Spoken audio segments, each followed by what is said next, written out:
अस्सलाम वालेकुम प्यारे बच्चों, हमारा आज का टॉपिक है इस्म आलम की अक़साम। कल मैंने आपको बताया था कि इस्म मारिफ़ा की 4 अक़साम होती हैं, इस्म आलम, इस्म ज़मीर, इस्म मौसूल, इस्म इशारा।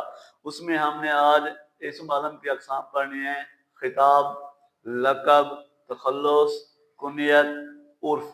सबसे पहले हम पढ़ते हैं खिताब, वो ख़ास नाम जो किसी खूबी, सलाहियत या अहलियत की बिना पर हुकूमत की तरफ से दिया जाए। जैसे रुस्तम ज़मा गामा पहलवान को कहते हैं जो गुलाम मोहम्मद बख्श थे। मौलवी नज़ीर अहमद को खिताब मिला शम्सुल उलमा का, और एक खिताब होता है जो हुकूमत की तरफ से मिलता है खान बहादुर।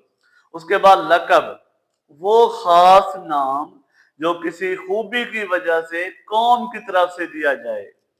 जैसे हज़रत उस्मान को गनी रज़ी अल्लाह तआला का खिताब मिला, हज़रत अबू बकर को सिद्दीक का खिताब मिला, हज़रत उमर को फारूक का खिताब मिला, हज़रत अली को हैदर करार रज़ी अल्लाह तआला का खिताब मिला।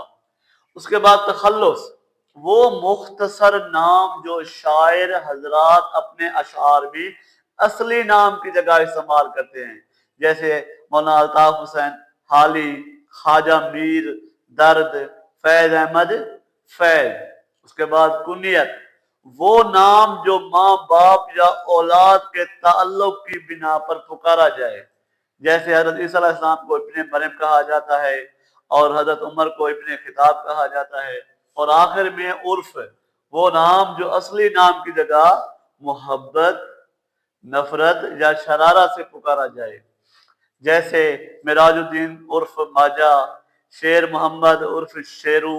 तो आज हमने ये इस्म आलम की अक़साम पढ़ी, खिताब, लक़ब, तख़ल्लुस, कुनियत, उर्फ। उम्मीद है आपको अच्छी तरह समझ आ गई होगी। कल तक के लिए अल्लाह हाफ़िज़।